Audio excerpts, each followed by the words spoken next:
How to keep your audience guessing using progressive wide intervals. It's gonna look and sound like this.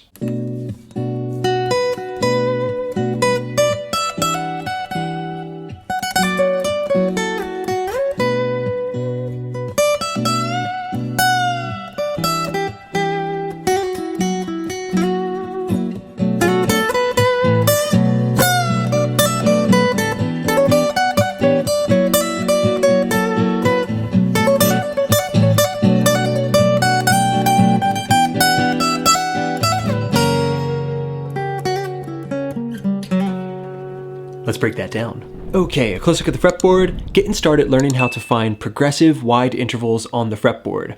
Today we're jamming in the key of B minor. Overlapping with that B minor 7 chord, I have the common position of the B minor pentatonic scale.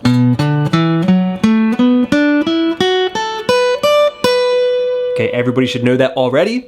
I also have the upper extension of that scale, making that kind of house shape starting on the 11th fret of the G string. Okay, between those two positions, we already have a ton of possibilities. Okay, but we're always looking for some additional notes and techniques that we can add in conjunction to our minor pentatonic scale. Okay, so visualizing those scale boxes, how do we find some wide progressive intervals? Well, all we need to do is find first the dominant 7 of the key. Consulting my 7-note natural minor scale, B, C sharp, D, E, F sharp, G, A. Right there, that 7th interval of the scale, A, is my dominant 7. Now I'm gonna find the octave of that on the B string, 10th fret. All right, from there, that's gonna be my checkpoint. I'm gonna be able to set up these wide intervals by grabbing the dominant 7 and then reaching all the way to fret number 14, which is the 2nd interval of the scale. I can do the same thing off the minor 3rd on the high E string. Okay, and now, just like that, I've got these very cool notes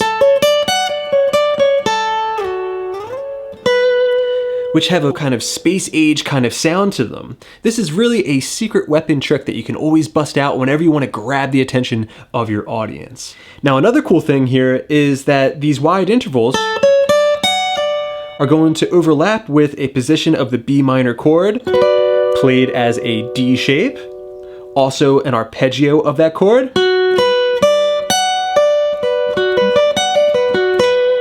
and a little position of that B natural minor scale.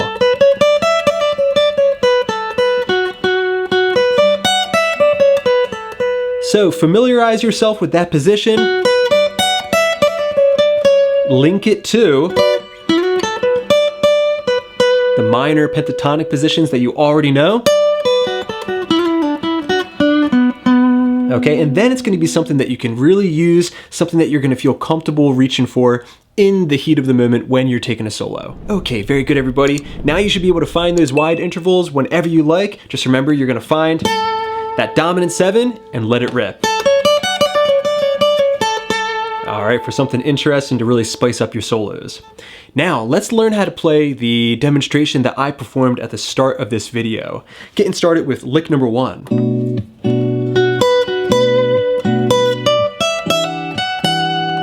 All right, just that, visualizing the B minor chord played as a D shape, the arpeggio, and also the upper extension of the minor pentatonic scale. I'm starting off hitting the 11th fret of the G string and alternating with the 12th fret of the B string. 1, 2, 3. From there, I'm gonna climb up.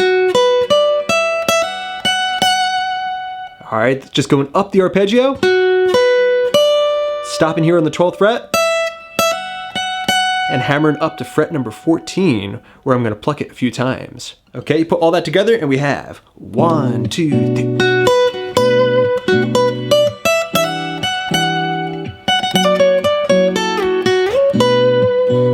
right, right there, that's our second lick. One more time real slow. Okay, breaking that up into chunks. Chunk number 1. All right, I'm on fret number 14. Plucking it twice before pulling off. Down to fret number 10. And then going to the 14th fret of the B string. All right, chunk number 2.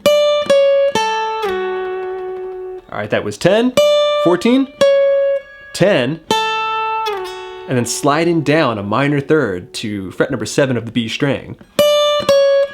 All right, put chunks 1 and 2 together and it should sound like this.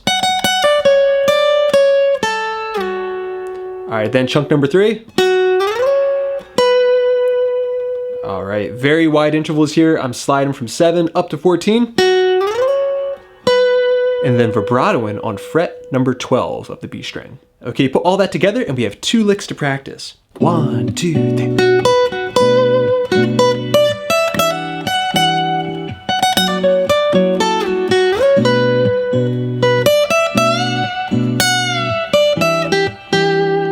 All right, that's our next lick right there, utilizing that upper extension of the minor pentatonic scale.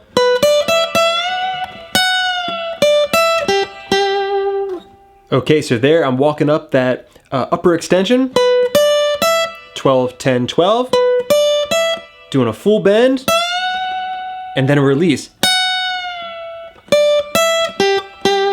And there at the tail end, 10, 12, 8, 8, ending that lick on the B string. All right, put all that together and we have.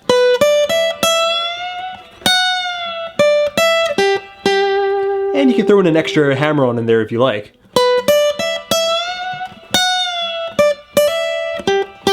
Just like that. Okay, you put all that together and we have, starting with lick number 1. 1, 2, 3. Lick number 2. Lick number 3.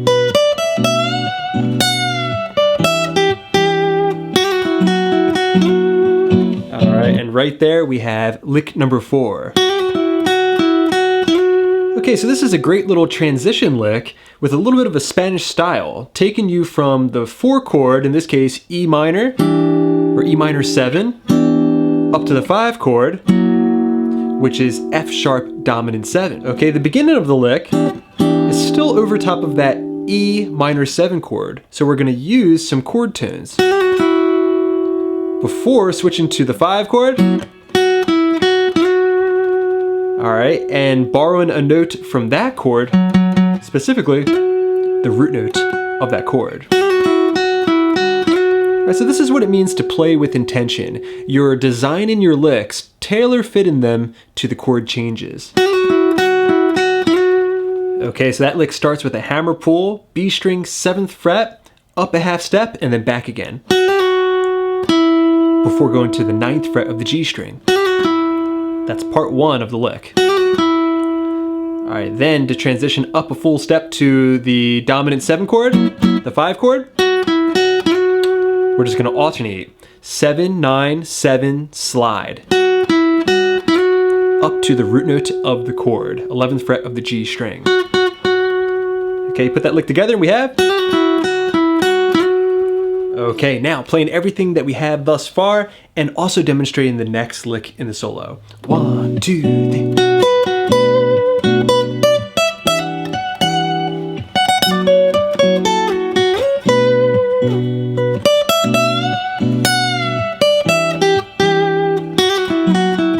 Here we go.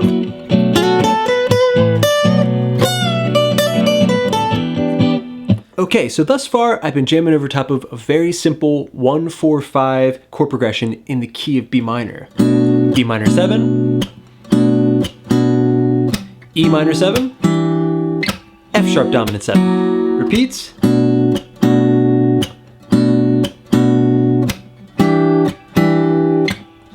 All right, but then we're gonna change it up and respond with something bluesy.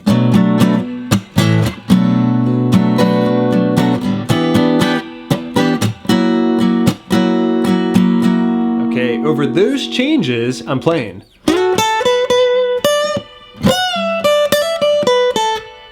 Now real slow.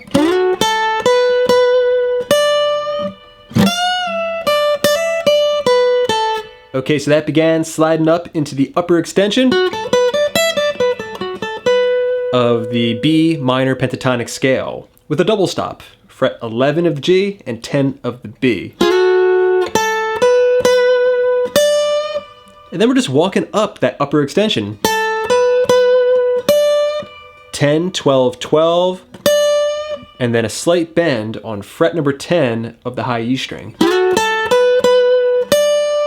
Coming right off of that B power chord. Next, we're going to add a little bit of grit to it. Okay, so there I'm grabbing the 12th fret of the high E string, raking through the dead strings, covering them up with my palm, and returning. Then we're down a full step, and then hammering on 10 up to 12 and returning back. Before going to the B string, 12 down to 10. Okay, so.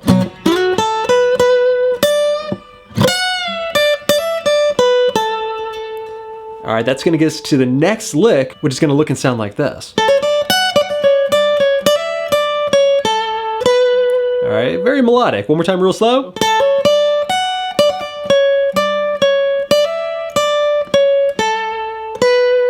We're starting off hammering on, using those wide intervals, 10 up to 14, and then 10, 14 on the high string plucked. All right, chunk number 2.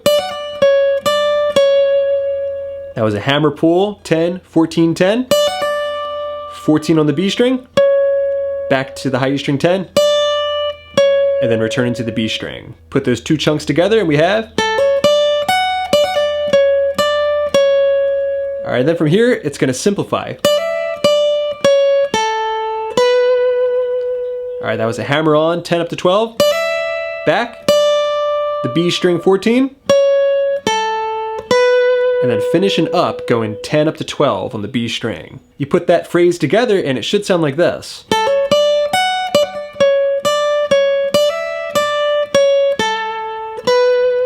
And playing everything we have thus far with my backing track. 1, 2, 3.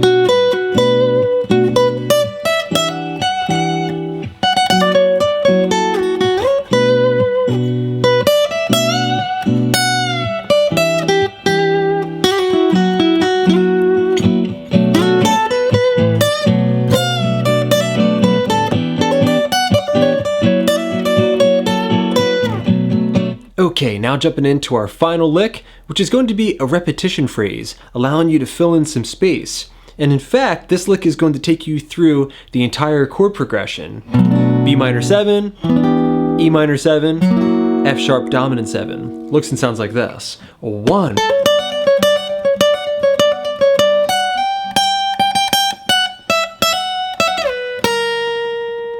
Okay, and that's a cliffhanger right there. We're finding a note that's inside of that F sharp dominant 7 chord. All right, now real slow, get it into your ear. 1.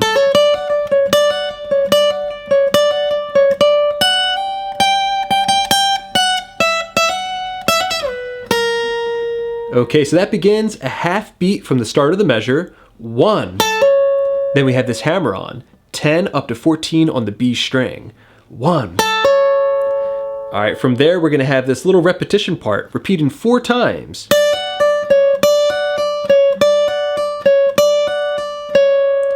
All right, that was 10, 14, 10 on the high E string with a hammer pull before going to the 14th fret of the B string. You put those two elements together and we have 1.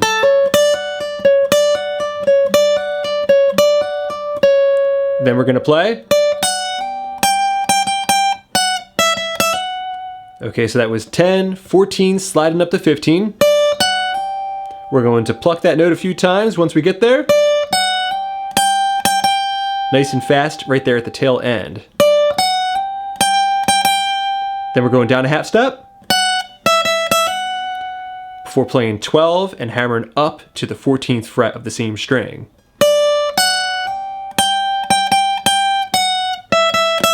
That's something you need to get into your ear, then you're gonna be able to copy my picking.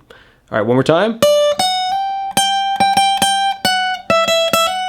All right, then we need to anticipate the changing chord. We're going to that F sharp dominant 7. So we're gonna find ourselves the major third of that chord as it comes in. All right, so we're doing a hammer pull, 12, 14, 12, sliding down to fret number 7, and then down again a half step to fret number 6, the major third of that chord seen here in its D-shaped position. I'm always picturing the chord shapes that I'm playing over top of in various positions because they're always going to reveal a magic note that I can fit into my lead line. Okay, that's very evocative. When you hit that major third and that chord changes, it has a lot of power. Okay, you put all that together and we have our final lick. 1.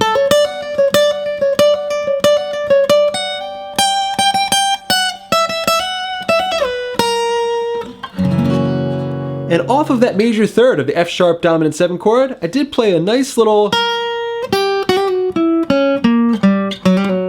diminished run, which is something that's optional for you today. So see if you can get those notes down. Something you can always use over a dominant 7 chord when it's the 5 chord in a chord progression. Okay, so that was 6, 8, 7, 9, 6, 8, 5, 4. You can practice putting in some hammer-ons and pull-offs. And also trills. Okay, if you have all 8 licks down, then you're ready to start putting them all together. Let's see if you can play through the entire solo. First, at a slow speed without the backing track. 1, 2, 3.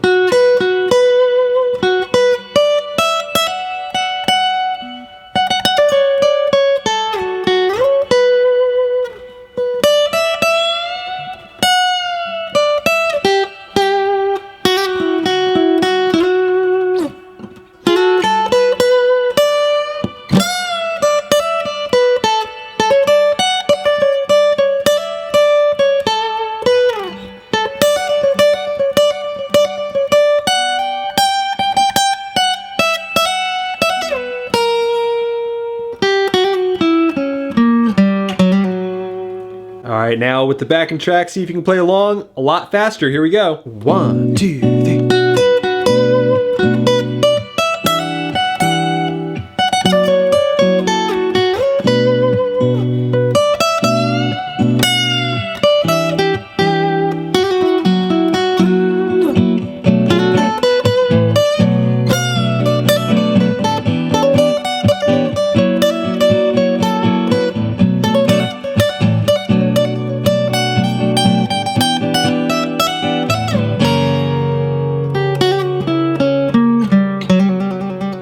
All right, everybody, I hope you enjoyed these tips and that they're gonna help you to take your soloing to the next level.